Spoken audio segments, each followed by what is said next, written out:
Hello and welcome to this psychoeducation session. This is part of our behavioural challenging suite, and in this module we're going to look at understanding and managing anger in ADHD. So this is quite a comprehensive guide. It's not by any means the solution to everything, but it's a helicopter tour that hopefully starts to make you think differently about anger and different ways of managing anger with ADHD.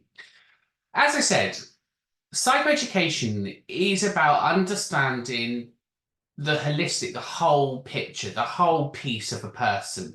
And therefore, there's never a singular problem with ADHD. And what that means is we've produced training manuals and videos for all of these other components. And actually, once you complete all of it, you get the holistic picture, the big picture of the whole person.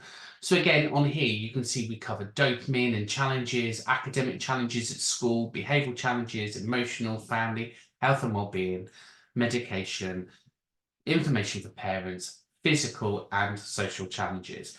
And all of that together then gives you this wonderful way of really understanding and working with ADHD. So this module is part of our behavioural challenges, and within this module, we have 3 other videos that complement this to bring together the piece of psychoeducation around managing challenging behaviour. And that's looking at the being defensive and non-compliant, looking at that behaviour that's really hyper and how to manage that, and then looking at strategies for managing that impulsivity. So lots of other things to think about when we're looking at those behaviour challenges. So before I start, I want to just talk about, does medication stop anger? And I say this for somebody that does medication reviews in primary healthcare and within CAMS services. And I get asked a lot of time by parents, the medication isn't working, it needs to be increased. We just need to go back to some basic fundamentals, which is ADHD medication can help reduce the symptoms that trigger anger. So they might be able to help with the symptoms of impulsivity and focus. But it's not a guarantee that it's going to stop anger, because anger is a normal emotion in all of us. So it's important that we don't think and we don't go into medication management as the medication is going to cure anger. At every review, it's not working because my child's still angry. And we need to accept that anger is a normal response, a bit like anxiety and worry. So was the anger a normal response but elevated because of the ADHD, because of a situation? So we need to just apply a bit of common sense to this. What the NICE guideline states, that's the National Institute of Care of Excellence guideline states, is that really we should be looking at other approaches as well to manage anger. So we should be looking at behavioural therapy, social skill training, family therapy, and strategies for managing anger. We're going to cover that during this session, and it's going to be a lot of information coming at you and a lot of different skills that you may or may not have seen before. So I'm hoping that by the end of this session, you're going to have a really clear idea about other ways of managing anger than just using medication as your first line of defense. So thinking about the family therapy bit first, there are many organisations. If you Google and you type in violence or anger against parents, there's lots of organisations and charities out there that will help you. So there's PEGS, there's Rise UK, and I'm giving you the links on here as well. And these organisations and charities are set up to provide support to parents who are managing angry, aggressive, challenging and difficult children. Because sometimes what you might need is a bit of behavioural science behind something, or behavioural analysis to really look at why the person is acting in the way that they are, if normal strategies aren't working. So just be mindful that actually anger and behavioural problems are specialist fields, and there are lots of organisations out there to help manage that. and it's about tapping into the right services to help you.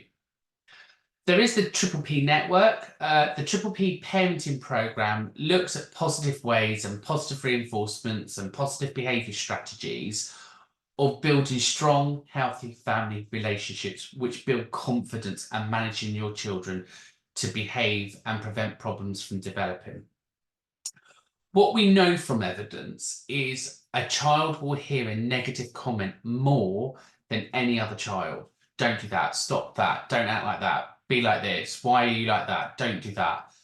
And that has a real negative knock-on effect to that child's emotional, social well-being and their level of resilience. And it can almost lead them down the path of, well, I'm not good enough, I'm never going to be good enough, so why even try? So we do have to think about the way that we communicate and the way that we talk to young people, because it does have that knock-on effect. And again, it may just be the fact that if we can reshape the way that we're saying things, we can help manage some of those problems appearing. So if you've never heard of the Triple P training, there's a link on there as well for you to go to and have a look at. Furthermore, if you want lots more of information around managing and promoting positive behaviour in young children and people, Alison, I'm not endorsing anything here, but they have a free course that you can do online, and they look at benefits of positive behaviour, PBS, and they also look at the benefits of functional behaviour analysis work, and that's called the ABC charts. And ABC charts are a functional tool which helps us look at triggers and why somebody's doing what they're doing. So it's a really useful tool. If you want to get into this and you want to know a bit more and you want to do a free course, I highly recommend something like this, because it just gives you a much detailed understanding of why your child may be doing something. So let's get into this module now. So within this module, we're going to look at understanding what anger is. We're going to look at the ACC, so that's the part of the brain. We're going to look at some metaphors. We're going to discuss the shield of shame. We're going to look at the hand model. We're going to look at some signs and symptoms of anger, some strategies to manage those. I'm going to run you through about 10 skills that you can find on my YouTube channel. We're going to work through some worksheets, and then there's some resources and conclusions. So a real busy session here. So first of all, let's look at anger is a common challenge for children with ADHD, and hopefully this guide provides an understanding of anger in children with ADHD. And when we understand the neurological factors, we can actually start to understand and manage strategies better to manage those behaviours, because there is a real misunderstanding about why children do what they do. And we need to reshape the way that we think around that. So when we think about ADHD and anger, we know that ADHD is a neurodevelopmental disorder. We know it affects inattention, hyperactivity, and impulsivity. So it's not surprising when we say that one of the symptoms is that it affects anger, because again, quick to impulse, quick to that high level of hyperactivity. And that causes that frustration and that outburst because of that maybe poor emotional regulation or some kind of emotional dysfunctional thing going on there. And you can go onto the NHS websites and look at ADHD, and you'll see lots of clinical guidance there. And you can go to the website of ADHD Foundation, which the links are at the back of the slides. And again, they have further information and reading on managing anger in young people. So let's just look at the science of what's going on in the brain. So we've got our working memory at the front, short-term, medium-term, and reptile towards the back. And we have a part of the brain, and you can see it on the screen. It's the bit in yellow, and it's called the ACC, the anterior cortex. And in there, it is responsible for emotional regulation, and it looks at managing impulse and control. And within that area, it has emotional regulation for decision-making and impulse.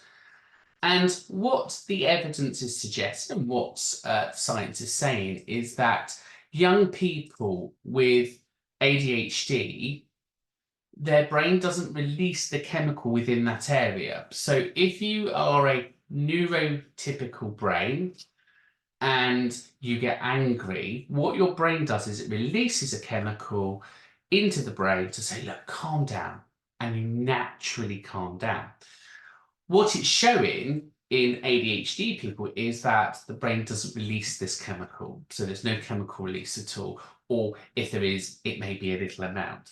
So therefore, they're not able to respond naturally because the chemical in the ACC is not being released. So straight away, we have science showing us and telling us why our children and why people with ADHD act differently with anger. And this is further explained by this metaphor, which I absolutely love. And it's the metaphor about having a Ferrari brain, which is high energy and rapid thoughts and going 100 miles an hour, but with bicycle brakes, meaning we've got underdeveloped impulse control and emotional management. And therefore, the implication of this is we have high energy, poor impulse control, and need for support. And when we talk to young people, when we talk to people, metaphors, so the way of using a metaphor can be really helpful to describe things, because if we give too much information, it becomes a bit boring. We don't really understand it. But if we use a metaphor like this, going, look, you've got a Ferrari brain with bicycle brakes, it kind of makes sense. So therefore, we now know we've got a fast brain, slow braking system, and no chemical release to kind of cool the engine down. So the reality is then, what is it that we're going to do to help manage this? And the way that we manage this is through education and skills, and finding the right coping skills and strategy for that person. And the reason I'm giving you several different strategies of skills and worksheets is because they're not all going to work. It's going to be finding the right thing for that person. So please don't just give them, say, oh, we've tried stuff, it doesn't work. It's about finding the right thing for that person. So it's important to understand then, through anger, we end up with the shield of shame. And the shield of shame is a defense mechanism against criticism and feeling inadequate. So again, that constant, oh, I wish you were like your siblings, or why aren't you like other children, or why haven't you done this, or why can't you do that? The reality is this just impacts the shame and the guilt and the frustration on the person, triggering really lots of low self-esteem. But then that triggers self-defense mechanisms. And when we think about our fight, flight, freeze response, we're going to end up with a lot of fighting, because actually you're getting that fury back of, you know, oh, so I'm not good enough, etc. So it's really important to think about the shield of shame. I'm going to explain that a bit more in this video. Hey there, I'm here today to talk about something truly important for all the parents out there. If you have a child with ADHD, you might have noticed times when they seem to shut down or act out. It's tough, right? Well, let's dive into something called the shield of shame theory. This idea suggests that our kids with ADHD might develop what we call a shield to protect themselves from feelings of shame and failure. Imagine constantly facing hurdles in school, with friends, or even at home. It can really make them feel inadequate or embarrassed. To cope, they might start acting out, avoiding tasks, or getting overly defensive. But here's why it's crucial for you, as a parent, to understand this. When our children act out or withdraw, it's often not just bad behavior. It's a sign that they are struggling with deep feelings of shame or fear of failure. Recognizing this can change everything about how we respond to these behaviors. It allows us to provide the right support they truly need. So, what can you do to help? First off, create a safe environment at home. Your child needs to feel supported and secure, knowing you're there for them, patient and understanding, even when things get tough. Encourage open communication. Let them know it's perfectly okay to talk about their feelings.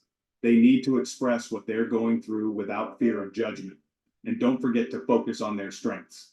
Celebrate every success, no matter how small. This positive reinforcement can help build their self-esteem and stave off feelings of shame.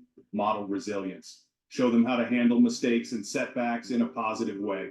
Demonstrate that everyone makes mistakes and that it's just a normal part of learning and growing.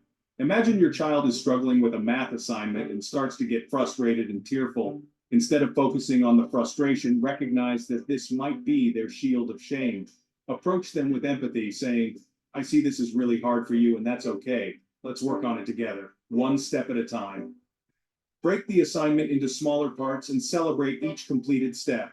Reassure them that it's okay to find things difficult and that you are proud of their effort. By understanding the shield of shame theory, you can better support your child with ADHD, recognize their feelings, provide a safe and supportive environment, and use strategies that build their confidence and resilience. Together, you can help your child navigate their challenges with understanding and compassion. Thanks for listening, and remember, you're doing a great job. There we go. So really important message there. First of all, as parents, it's tough. And caregivers, it's tough. And you are all doing a great job. That's why you're here, right? And you want to do better and you want your child to thrive and strive. So the theory around the shield of shame is recognize what's going on, look for those triggers, try and manage those triggers, think about ways of turning things around, recognize small achievements. And that looks sort of a model called the Positive Behavior Support Model, PBS. And again, loads of online stuff that you can research about that. Just recognizing those small achievements, bit of tactile touching maybe if your child doesn't have sensory concerns, but a little touch just reinforces that they're doing a good job. And actually this constant positive reinforcement hopefully starts to turn the corner. Hey so there. Equally, we then have what's known as the hand model. And this is a hand model for flipping the lid. And it was first kind of came up from the guru, I guess, the original father of understanding neuroscience, which was Dr. Daniel Siegel. And he does a hand model about explaining how we kind of, this is our spine moving up to the brain, and we've got the cortex there and wrapped around by everything. And when we have an emotional outburst, we kind of just blow our top. But there are ways of then calming it back down. So there are resources around the hand model that you can use to explain to people about anger and about frustration. And, we don't need to get to here, but just by recognizing it. So there's a little video here that I'm going to show you now that explains that. Now, you probably know the name Dan Siegel. He's one of the giants in the field of interpersonal neurobiology, and Dan came up with a lovely hand model of the human brain. So let's kind of go through the hand model of the brain. And this can be useful for you to understand, but at times it might be useful for you to actually share this with your client. The wrist, the forearm coming up to here is like your spinal cord. And right here at the end of the wrist is like the base of your skull. And here at the bottom of your palm, this is like the reptile brain, the life support system of the brain. So, if the rest of your brain is wiped out through, say, for example, a stroke or a car accident, this life support part of your brain, the reptile brain, can still keep your body alive, can still keep all your organs functioning and your breath and your heart and so forth. And this is where a lot of autonomic nervous system operates and stems from this reptile brain. Now, above the reptile brain is the mammalian brain, often called the limbic brain or the emotional brain. So reptiles, they've got the fight or flight response, or they've got the freeze, shut down, flop and drop response, but they don't really have anything that is even remotely close to the complex emotional states that we see in mammals. And the limbic brain has many different parts to it, but two in particular that we'll be looking at in this course are the amygdala and the hippocampus. Now, don't worry about memorizing those terms for now. We will revisit them later. But this kind of is the middle brain, the limbic brain, the mammalian brain, basically responsible for emotions. Now, on top of the limbic mammalian emotional brain, you've got the cerebral cortex, the thinking cap of the brain. The cerebral cortex is much thicker in mammals, but especially so in primates, and particularly so in human beings, more so than any other primate. And this cerebral cortex, the thinking part of the brain responsible for consciousness and cognition. And right at the front of the cerebral cortex, you have the prefrontal cortex, the part of your brain that's right up here at the front of your forehead, above your eyes. And particularly important to us is the medial prefrontal cortex, this bit in the middle, right at the front, this bit up here. This plays a very important role in mindfulness and awareness. So let's go through it again. You've got your spinal cord, you've got your reptile brain. Underneath your cerebral cortex, you've got your mammalian brain with the amygdala, the hippocampus, responsible for emotions. And then you've got your cerebral cortex, your thinking cap of the brain on top, and the medial prefrontal cortex right here in the center of the front, right there.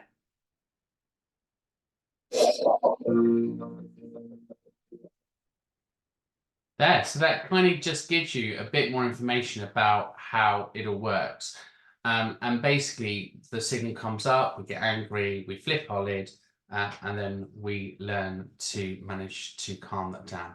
And equally, there's lots more of information on there that you can have a look at online as well.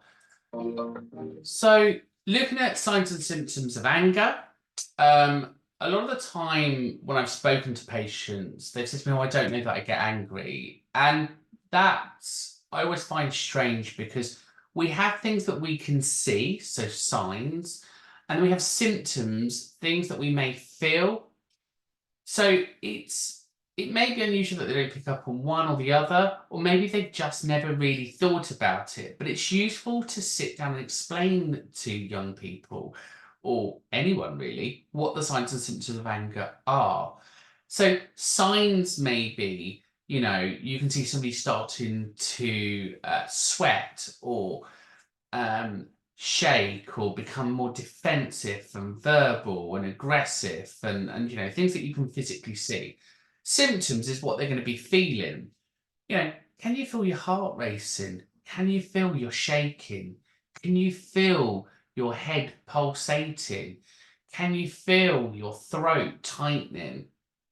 Because if you can feel all of that and you're recognizing some of this, then actually there's stuff that you can do at early stages to just de-escalate and bring you back down. So looking at signs and symptoms of anger and recognizing the signs and symptoms of anger in that person is really useful when we look later at different strategies. So strategies for managing anger then, we've talked about this earlier. There's building awareness. So we've now looked at the shield of shame, we've now looked at the hand model, and we've looked at signs and symptoms. So really bringing together some very simple ways of people to understand what anger is. And equally, I don't know if you've seen the Disney program Inside Out, but the little red man on there for anger, he's a great way of explaining anger to kids. But just thinking about how you're going to build that awareness. Psychoeducation is really important because it's assumed we understand, but what we know is that people with ADHD experience emotions just slightly differently to other people.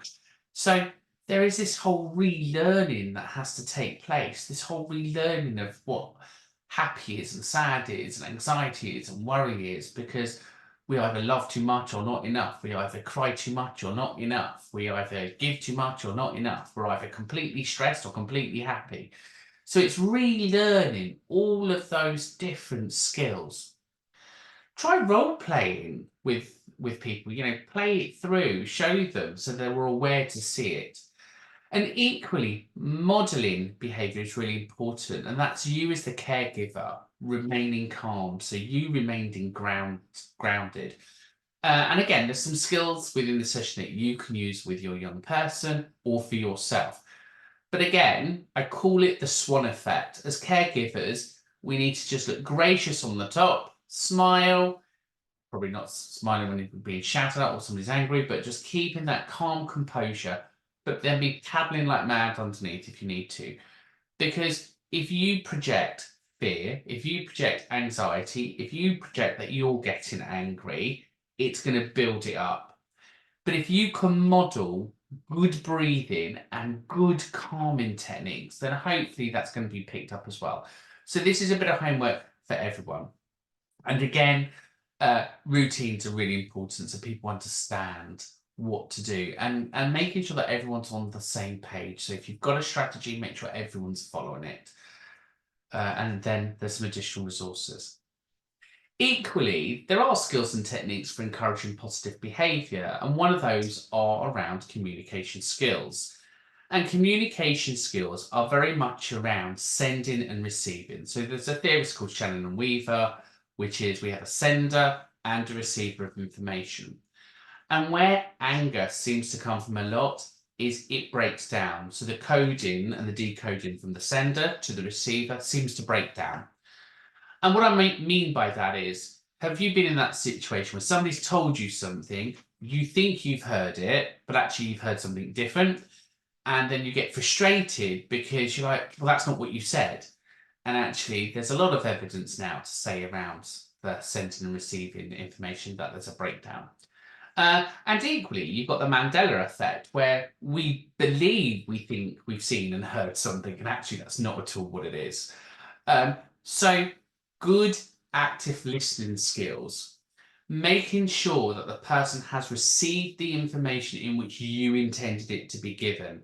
And we've all sent that dodgy text where we meant one thing, but the person's received it in another way. So that's a great example of that breakdown of sending and receiving information.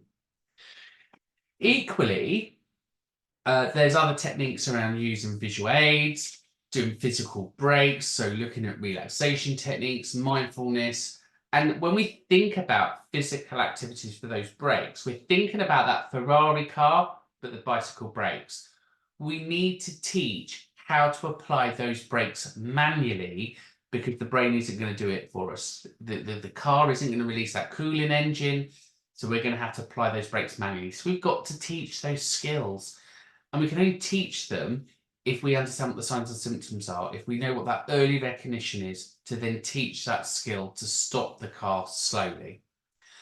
And there are different things. There's mindfulness, there's positive reinforcement, and problem solving skills as well.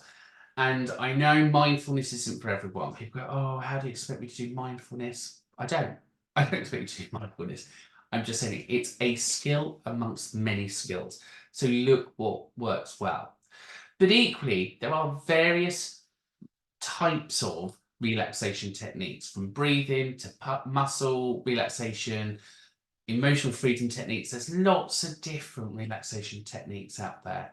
So it's about finding the right techniques to manage that anger and aggression. So I'm going to run through now some really quick skills, and you can find these on my YouTube channel. And I've got them in two versions. I've got them in a nice little video version, which you can have on your phone. And again, if you're out and you want to do it, you can play it. But I also have it as me teaching you the skill if you want to know it in a lot more detail.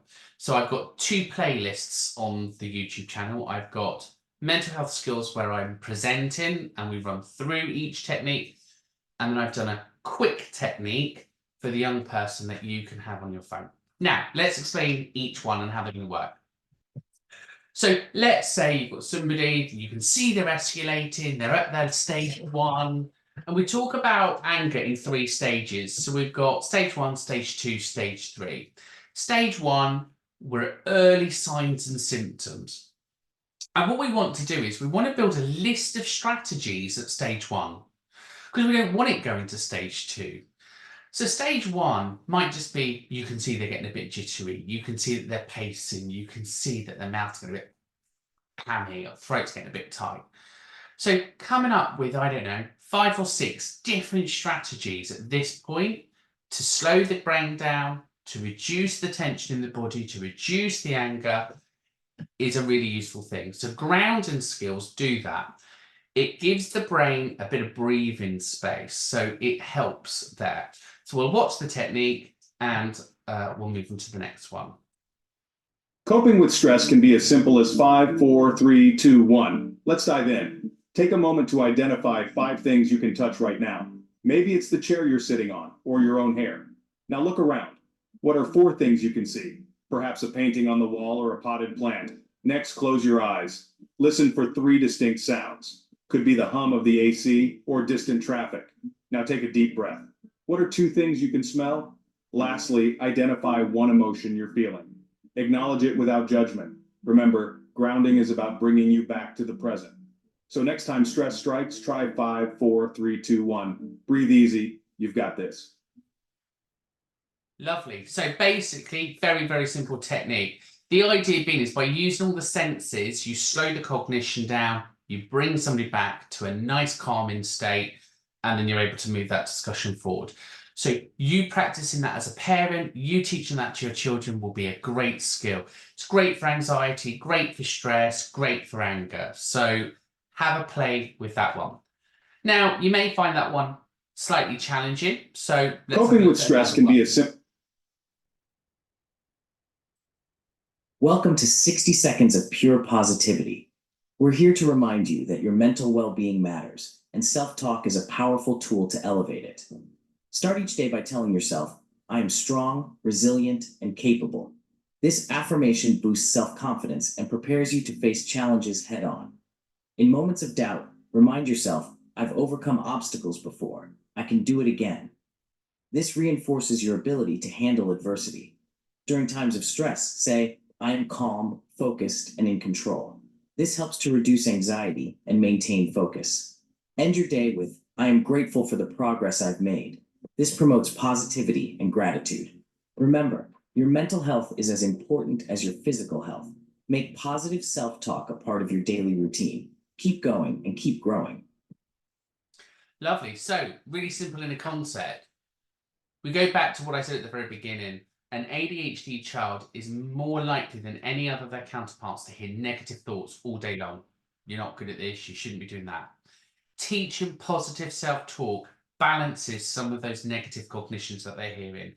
And you can do these as cue cards, you can download these as posters, but just start to introduce positive affirmations, positive things for them to hear. And then hopefully you start to change those negative cognitions into positive cognitions.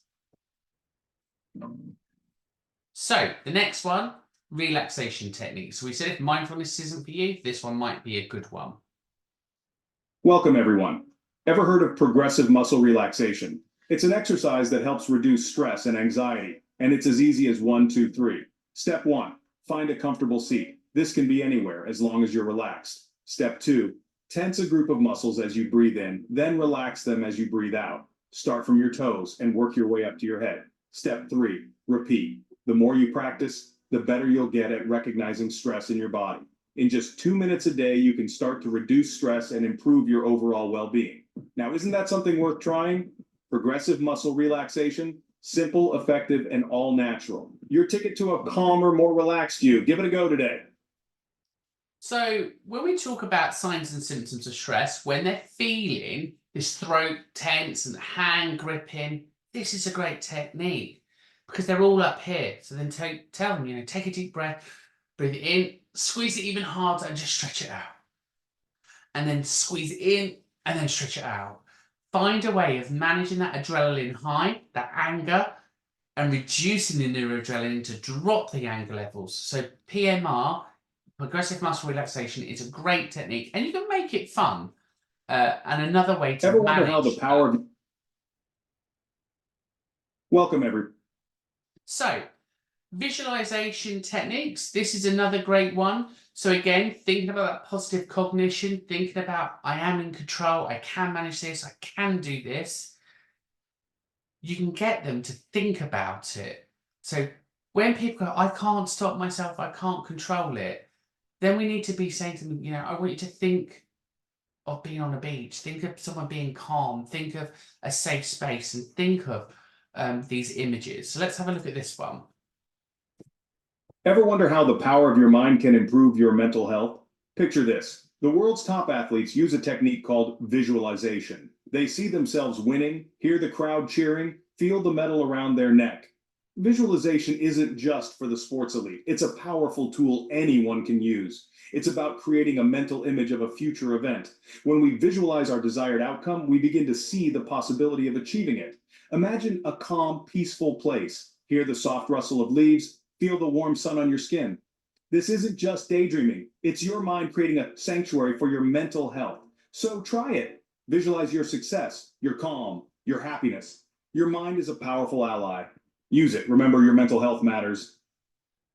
So again, teaching those skills, and again, just doing the homework at that level 1 strategy, visualization, think of a really calm place. Look, I can see you're angry, go to your calm place. Think of it.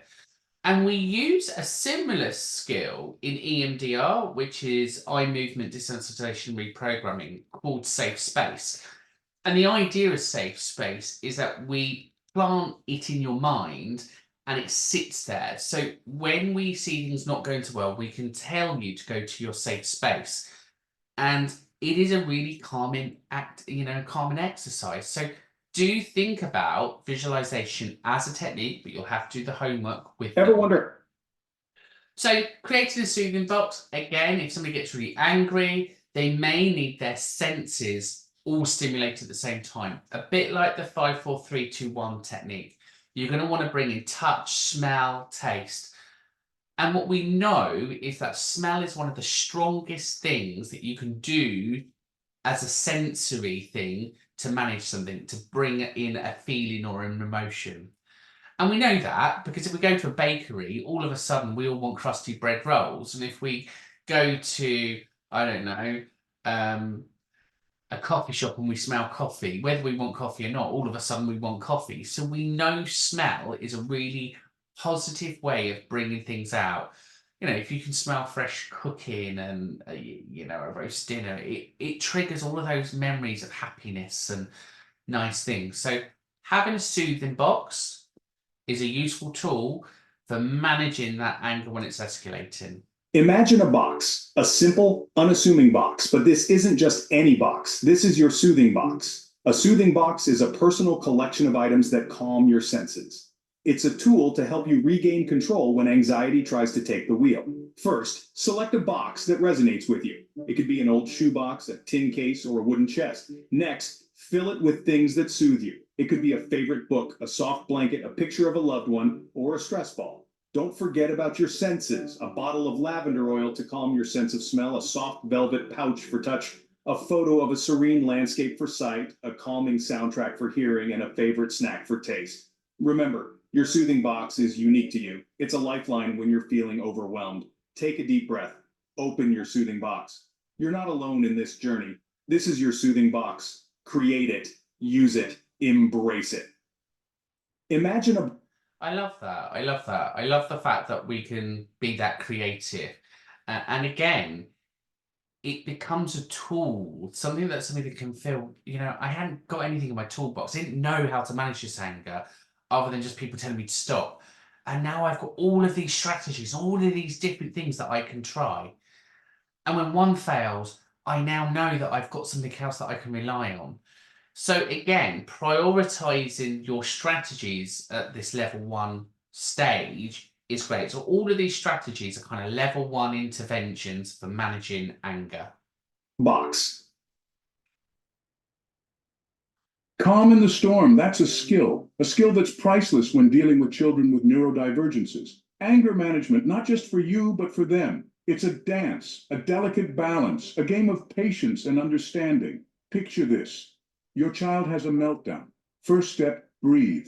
You are the beacon of calm. Second, acknowledge their feelings, validate their emotions. It's real to them, it should be real to you. Third, guide them gently without force. Show them the way, don't push them down it. Last but not least, remind them and yourself that it's okay. It's okay to be upset. It's okay to be angry. Everyone stumbles. Everyone falls. What matters is that we get back up and keep moving forward. This is your 60 seconds of wisdom. Until next time. So I love that as a reminder that it's okay not to be okay. It's okay to understand that, anger is a normal part of us. And just to reinforce that anger is a normal emotion. It is an emotion that we can all tap into, but it's about using it correctly, and finding that happy medium balance. And just remember that positivity thing, that kind of managing those feelings. Common. So what we think about anger, we could, the cognition, the brain's going, but I'm useless. What's the point? Nobody loves me, everybody hates me, and the head's full of negative thoughts. You saying to somebody, "Oh, don't be silly, it's not that at all," isn't going to help. Teaching somebody that negative thoughts are just that.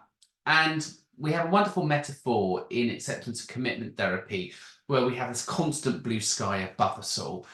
And negative thoughts are the clouds that come across. And even on a dark day, that blue sky is still above those clouds. So there's still a constant us above that above that cloud. And what we need to be doing is moving those negative thoughts on and not holding them. Because if we can move that negative thought on, then we don't hold that anger. So here's some ways of banishing those negative thoughts. Caught in a whirlpool of negative thoughts? Here's a quick guide to break free. First, acknowledge your thoughts. Don't suppress them, but don't let them overpower you either. Second, practice mindfulness. Be present in the moment and let go of past regrets or future worries. Third, challenge your thoughts. Are they facts or just assumptions? Fourth, use positive affirmations. Swap I can't with I can, I won't with I will. Lastly, surround yourself with positivity. Read a good book, listen to uplifting music, spend time with positive people. Remember, it's not about eliminating negative thoughts completely, but learning to manage them effectively. Break free and take control of your mind. So it all sounds really easy, I know, but again, there's lots of different things there to manage. And this one on here, impulsive thoughts and overthinking skills, I have to say is a very good video as well. It's definitely worth watching. But under YouTube, there's so many different things to look at that you can kind of help to manage that negative thinking. Caught in a what? So part of negative thinking is then spiraling thoughts or rumination, which is again another symptom that ADHDers have. And those spiraling thoughts can be catastrophizing. So we start off small and end up big. Ruminating, where we're just going round and round and overthinking and overthinking and overthinking. Or spiraling thoughts where we're just not able to let something go.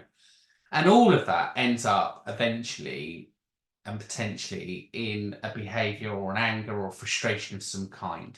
So again, recognising spiraling thoughts, recognising when you're on that treadmill and teaching somebody to let go of those are really important. Ever catch yourself spiraling? You're not alone. 1 minute you're contemplating a missed shot in a game. The next, you're questioning your entire sports career. But fear not, here's a quick fix. Grounding techniques. These bring you back to reality, halt the spiral, and refocus your mind. First, try the 5 senses method. Identify 5 things you can see, 4 you can touch, 3 you can hear, 2 you can smell, and 1 you can taste. Next, practice mindfulness. Focus on your breath. Feel it move in and out. This centers your attention on the present, not the past or future. Lastly, engage in physical activity. A quick run or some push-ups can help reset your system. Remember, a missed shot doesn't define you. It's all part of the game. Stop the spiral, start the comeback. So again, really useful for somebody who you're kind of stuck on this treadmill, you're in this repeating negative thing. So trying to stop that spiraling is a useful strategy. And again, we've mentioned mindfulness now a couple of times. And mindfulness really is about being present in the now. And there's a thing that you can do called the body scan. So where you close your eyes, you think about your feet touching the ground, and then you feel kind of your body. So you kind of feel your feet and go, oh, what does that feel like? And you do it without judgmental. So you're doing it without judging, just trying to feel. And by doing that, you kind of work your way through and up through your body. So that's called a body scan. The other technique for mindfulness, and this one's really easy to do. Imagine a raisin. Close your eyes, pop a raisin in your head, and think about the raisin.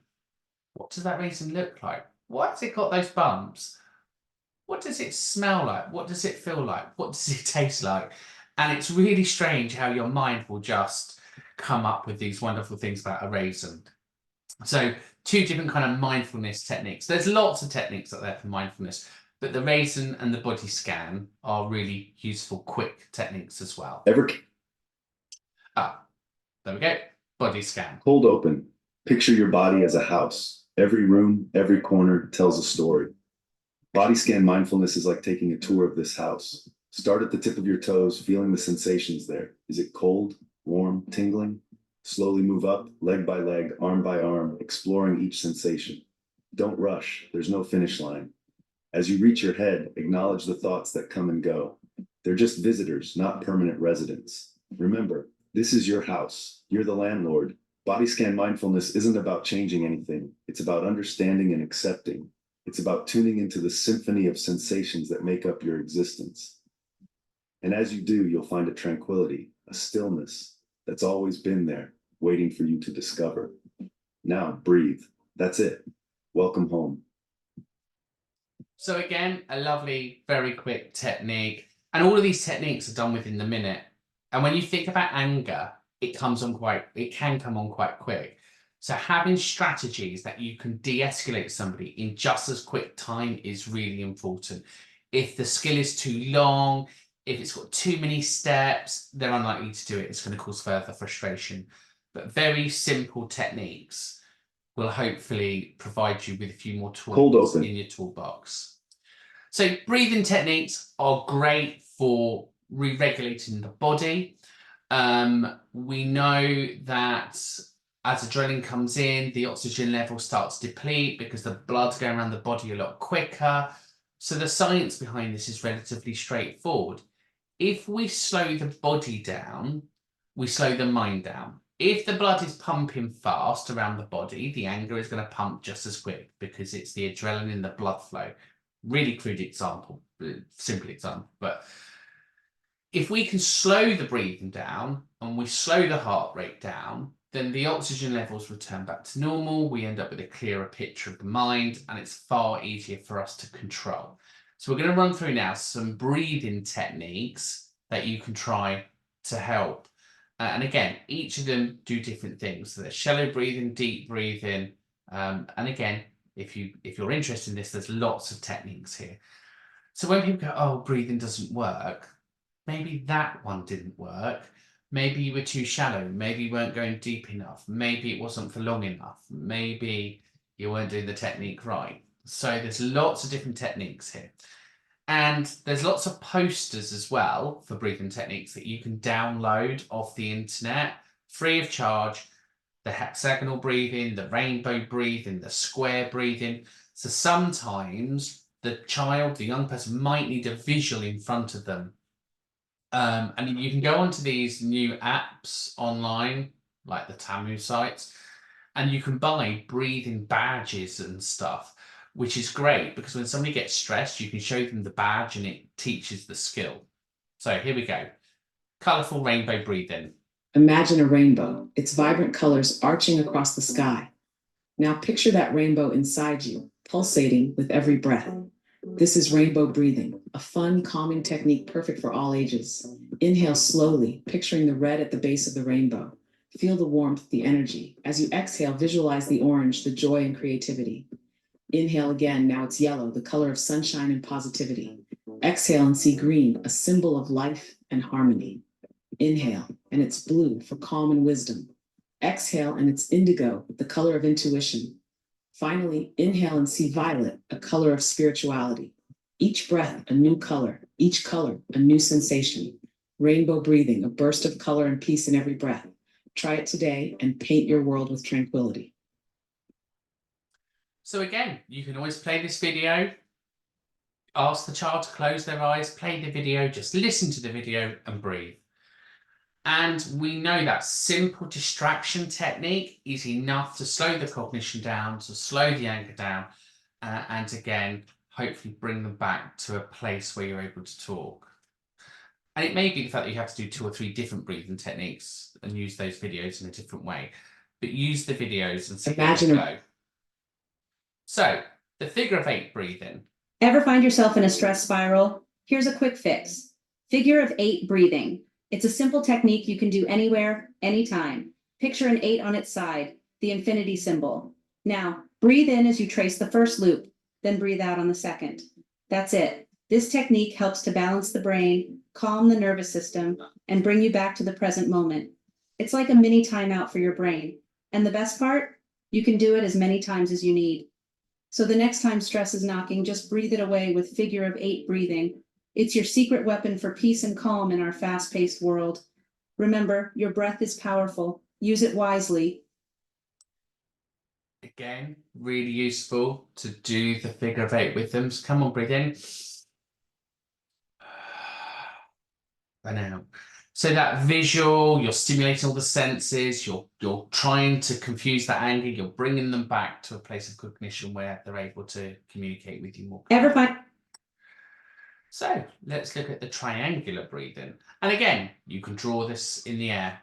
Ever heard of triangular breathing? No, it's not an elite athlete secret or a mystical yoga technique.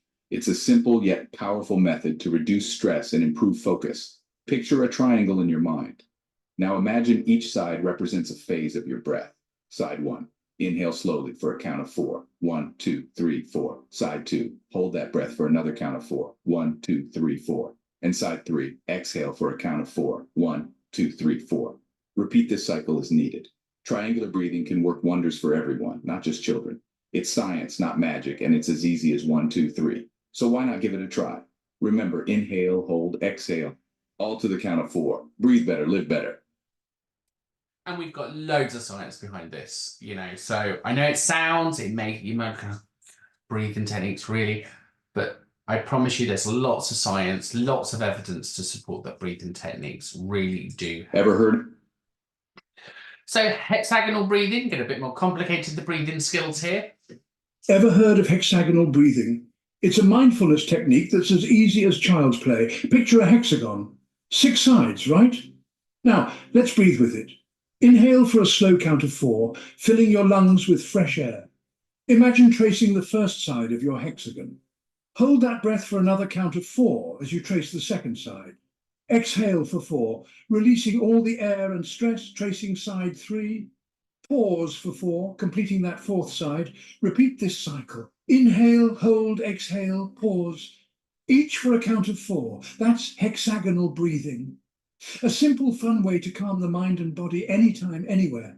It's not just for kids, but for everyone. Give hexagonal breathing a try today.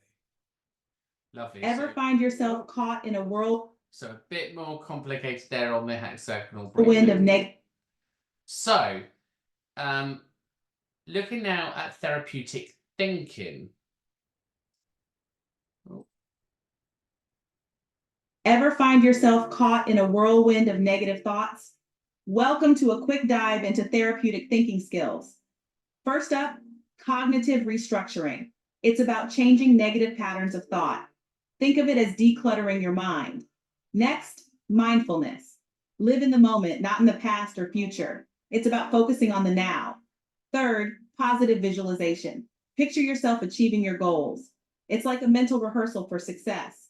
Fourth, self-compassion. Be kind to yourself. You're a work in progress, not a finished product. And finally, gratitude. Appreciate the good in your life. It's a happiness booster. Remember, it's a journey, not a race. Practice these skills and watch your mental health improve.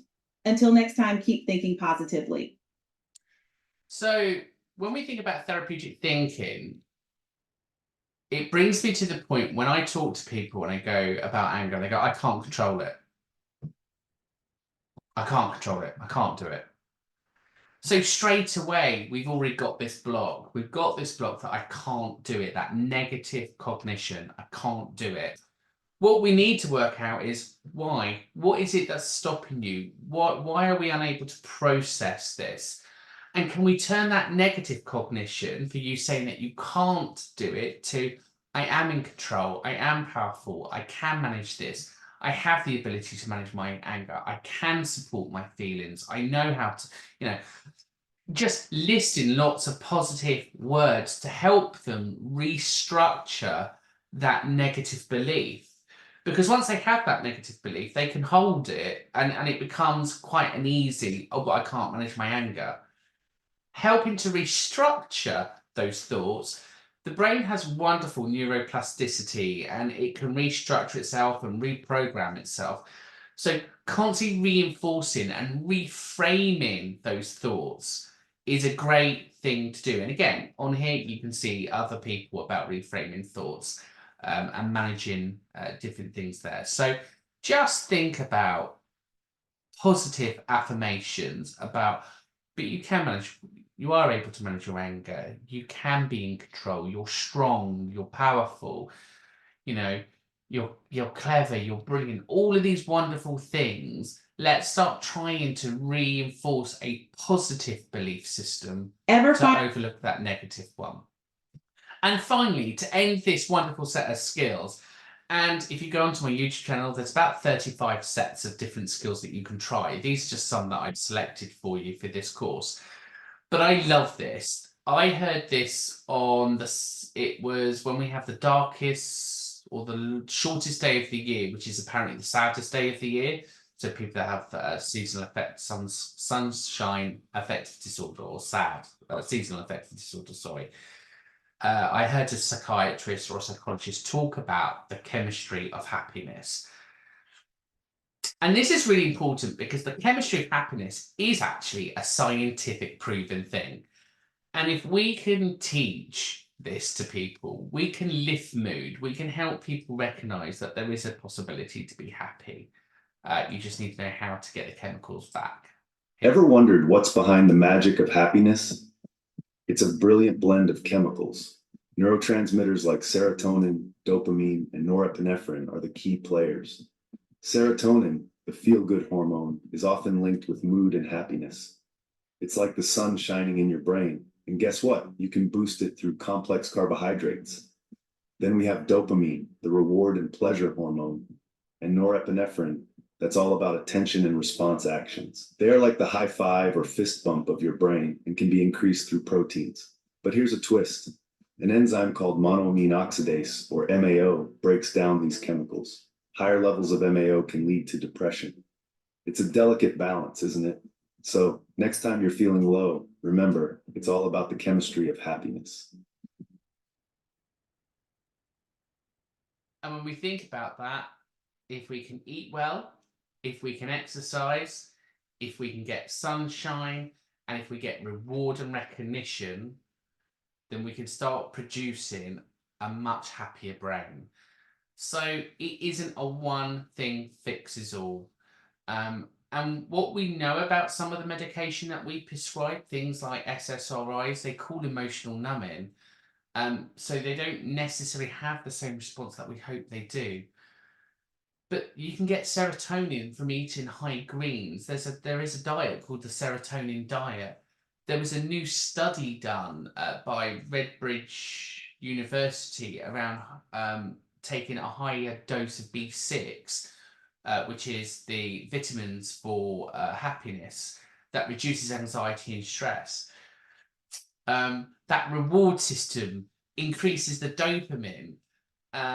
So lots of things to be thinking about how we can naturally help the chemistry of our brain through the way that we think, we feel, and we act. So hopefully you found some of those videos really useful. Again, on the YouTube channel, so you can just watch them. Now we're going to have a quick flick through some of the worksheets, which is in the workbook that accompanies this session. So in the YouTube channel below, in the context, I'm going to have a link to the book. You can download it or you can get it off the website. So it just... Ever wondered what's behind? So worksheet 1 looks at identifying triggers. So we'll discuss that when we think about our plans. We've then got looking at the anger management plans, the model of the hand flip, positive self-talk, calming down techniques, behavior charts, routine structures, and then relaxation. So identifying trigger worksheet, really here, what we want you to do is we want you to help your child identify the situations and triggers that lead to anger. So here, we want you to discuss those common situations that make your child feel angry. List these triggers on a worksheet that's in your book, and then think about how you can recognize these triggers and respond differently. So talk about that trigger and what is it that we can do differently? How can we teach you to respond differently to those triggers? The idea is under reflection, so what went well, what didn't go well, and what are we going to do different next time? What often makes you feel angry, and how can you recognize these triggers and respond calmly? So that's really the idea of this worksheet. It's a discussion tool with you and your child to help you manage that. Once you've done that, you can then move on to the anger management plan. And we spoke about this at the very beginning, those 3 stages. So stage 1, lower level skills. Stage 2, we're ramping it up because the anger is getting a bit much. And stage 3, it's that final level of responses. And we need to be going through those 3 stages nice and calmly. We can use the ABC charts that you saw in that course at the very beginning for behavioural function analysis. So there's lots of things that we could be doing here. But in your anger management plan, identify the situations where your child feels angry, create that step-by-step plan. So stage 1, breathing exercises, mindfulness, meditation, progressive muscle relaxation, any of those skills. List 4 or 5 of them. Don't just do one. And at the end of that level 1, predict the best you can, out of 100, what is the likelihood of this working? Will this work? And if you go, well, it's going to be 60% successful, then what we're saying is, well, okay, there's a 40% chance it's not going to work. So we need to have another set of strategies ready because the first set didn't work. Now, when we move up to the second set of strategies, we're looking at de-escalation techniques. So we're looking at distraction, exercise, move-ins from the situation. So a lot more rigorous in our responses. And again, we're going to predict at level 2, after those distraction techniques, after doing all those other interventions, what's the likelihood of that working? And ideally, we want to see that up towards the 80 mark. You know, there's an 80% chance this is going to work. But if it doesn't, we're still saying there's a 30% or a 20%, sorry, chance that it's not going to work. And then those level 3 strategies are then your more responsive responses. So that's when you might then, you know, have to use a timeout situation or a different technique or strategy in which you're going to use. But remember, what we don't want to be doing is we don't want to be using techniques that have those negative kind of feelings where somebody's able to be on their own and spiral and isolate. But you may find if you're working with a behaviour analysis or you are in other services, they may then recommend other things such as medication management or different strategies and techniques. So at that point, those level 3 strategies, you may need a bit more help on. But that's what those parenting classes are for, because they will give you all of those level 3 strategies. So thinking about that anger management plan, you now give yourself the tools. And what's really important with that anger plan is that you negotiate it with the young person. So they're aware of consequence, they're aware of what's being done, they're aware of risk, you know, they're aware of what's going to happen. And we know because of the impulsivity, they may move through that strategy quite quickly. But hopefully, somewhere in their mind, they're going to go, oh, actually, I don't want to push it too far because I don't want that to happen. And normally when you say to children, especially those level 3 strategies, what would you do if this was your child? They come up with some of the worst ways of managing stuff. And that becomes a really good negotiation tool for you because you can say, well, I don't think we need to go that far, but actually, what about these? So negotiating those strategies can be a really powerful tool. Equally, use the hand flipping model, explain the model using the Daniel scale model of the brain. Talk about the reptile part of the brain, the fight, flight, freeze response, and the fact that actually, can you feel that going up? Are you about to flip your lid? And what strategies can we do to bring you back down? And again, you just doing that as a visual may be enough, because as the parent, you've seen the escalation, you doing that may be enough. And I go back to my childhood here. My mum had a stare. And if you're my age, I won't give that away, but that's when your parents used to give you the glare and you just knew that was it. That stare, you were in trouble. That used to bring on fear, anxiety, worry, and would trigger that shame and shield response. Because at this point, you think, well, I'm in trouble now anyway, so I might as well go all in. But if you do this, you're saying to them, look, actually, I can see you're here and I can see that happening. And it might be a great model, a great communication tool between you and your child to say, look, I don't need to give you that look. I've seen you escalating. This is your warn, this is me telling you that's going to happen. And let's go to those level 1 strategies. And it's quite nice to be able to communicate with your child in a way where not everyone understands what's going on, because again, they may feel embarrassed or ashamed by you saying, don't do that, don't do this. But by doing that, you may have another tool in your toolbox.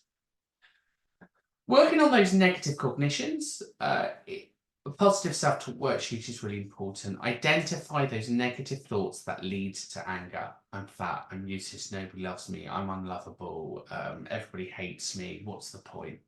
They're all negative cognitions. And for you, you may not understand it, but that's okay. It doesn't mean that they're not real, and it doesn't mean that they're not validated. So think about what that video said. Validate the feeling, validate what they're saying, and then try and think, well, okay, so you've said you're fat and unlovable. What's the positive to this? What could we do to turn that around?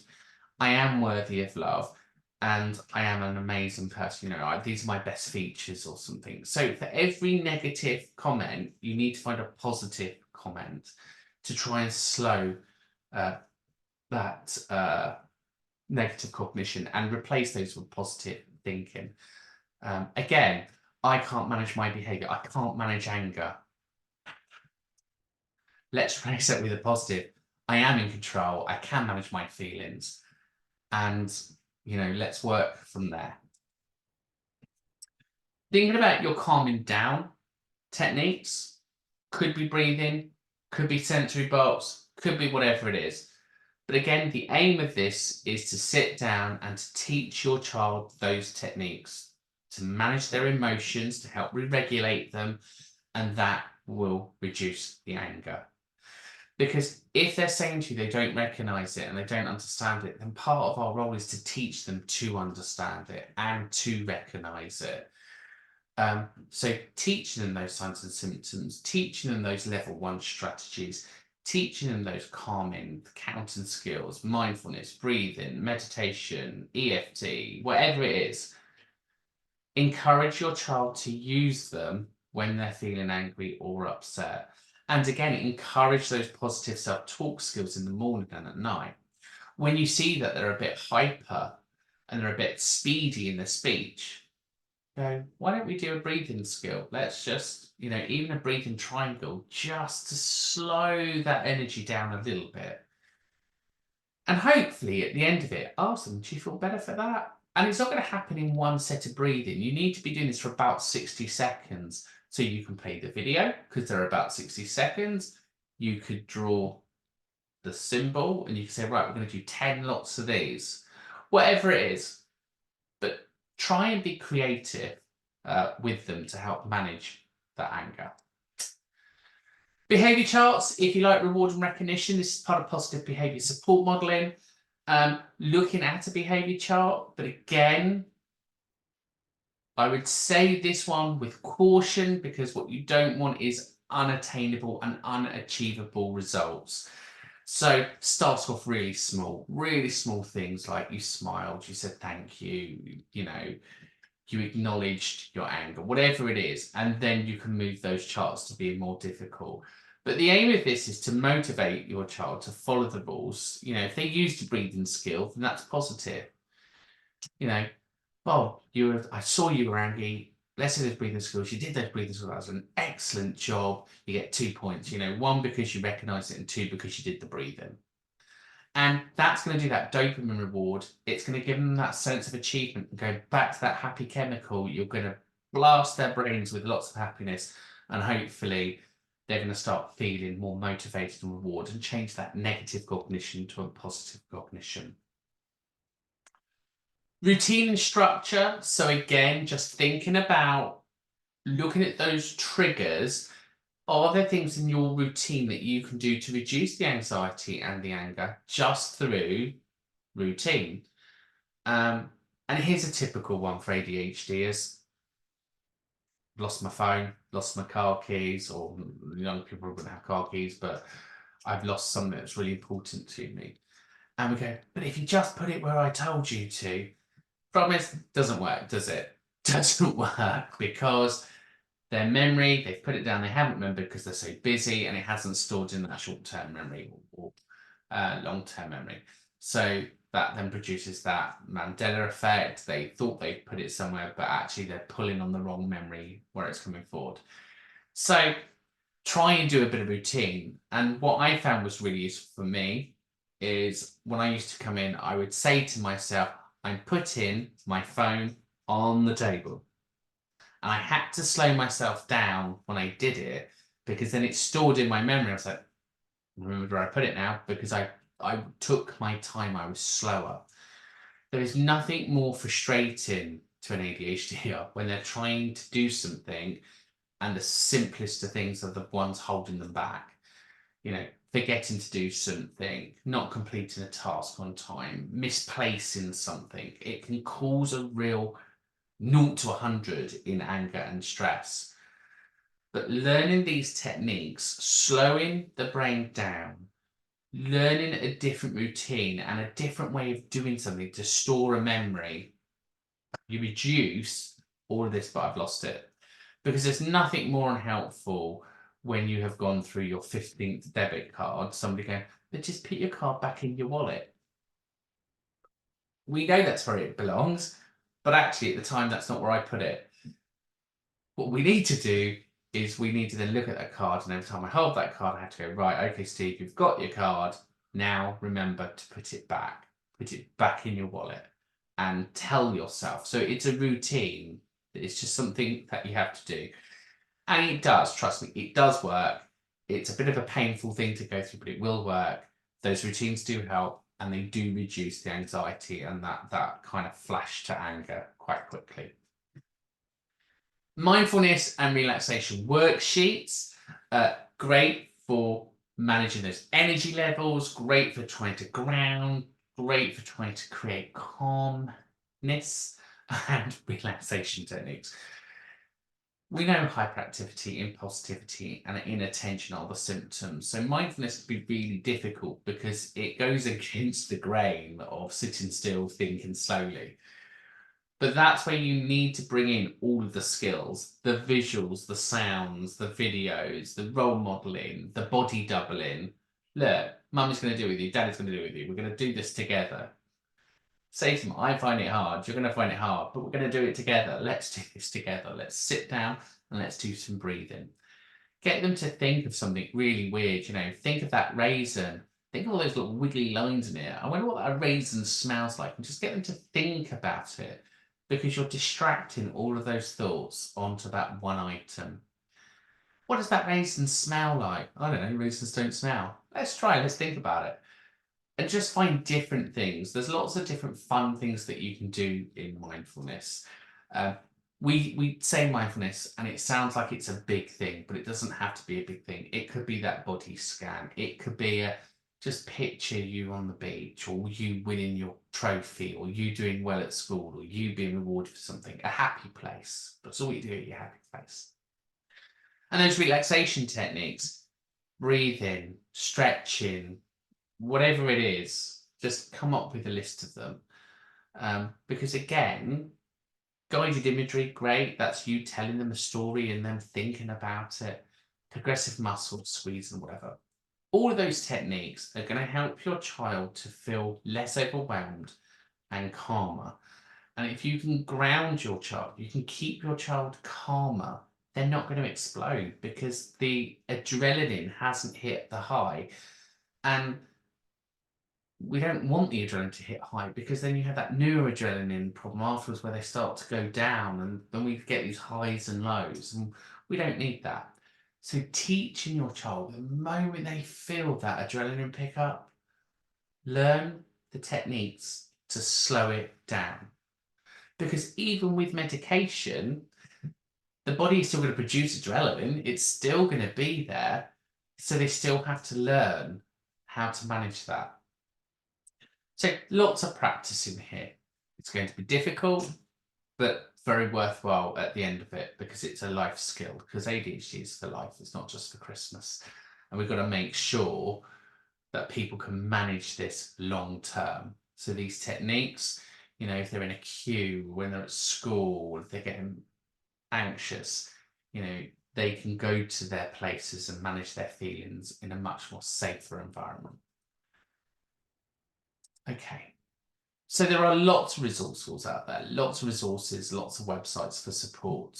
There's the ADHD Foundation, there's Mind, there's Young Minds, education resources, there's SEND stuff, there's the IPC websites.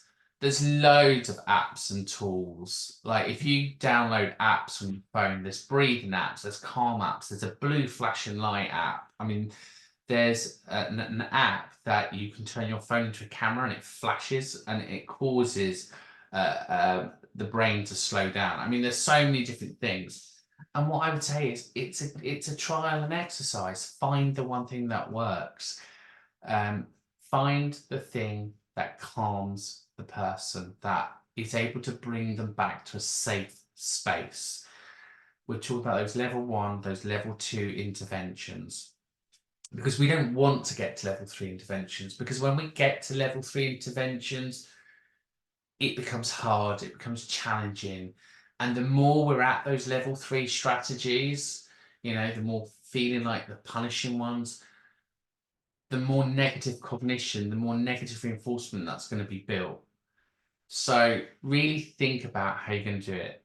Stop, Breathe and Think for Kids is a brilliant website. Loads of resources on there for you to manage. So in conclusion, helping children with ADHD to manage their anger requires psychoeducation. It's all techniques. They've got to relearn their body, their feelings, their emotions, and the way that they think and feel. They need to build those skills up, because these are life skills, and they need to learn that there are support networks around them. And for caregivers, you can help your children develop effective anger management skills. You need to be the role models yourself. So you practicing all of these are going to hopefully put you in a much calmer, happier place as well. So as I said, here's all the references. You've got your ADHD, your NHS, your Young Minds, and all of the other ones there. So again, you can download this to have a look at. So this session provided a comprehensive overview of anger challenges faced by children with ADHD and strategies to manage those behaviour resources to support caregivers and children. Hopefully, by implementing these strategies and utilising the available resources, children with ADHD can develop skills needed to manage their anger more effectively, and a non-reliance on that medication to manage anger. Because again, what happens when we do medication holidays or the child decides to stop taking the medication, we need to teach these skills regardless. So if your child is taking medication, we carry on with these skills because hopefully they're going to work wonderfully. And if your child isn't taking medication, we want to teach these skills because we want them to learn that actually you have to learn.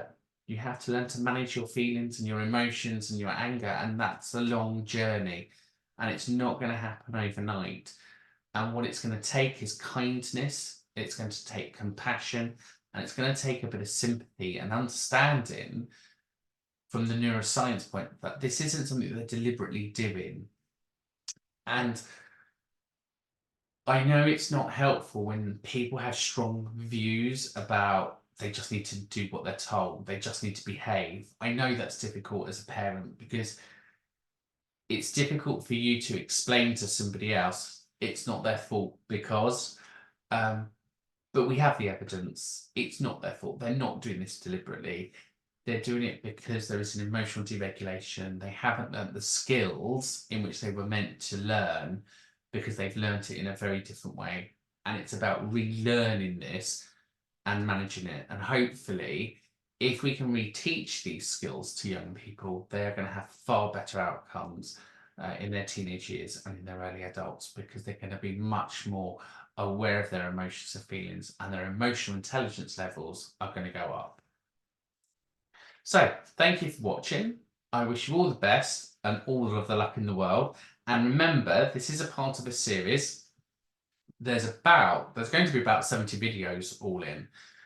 So it just tells you, doesn't it, just with the amount of advice and guidance we've got, with over 70 lots of videos that we're going to be producing, how much there is to do and learn about ADHD, and really how ADHD affects all areas of our life.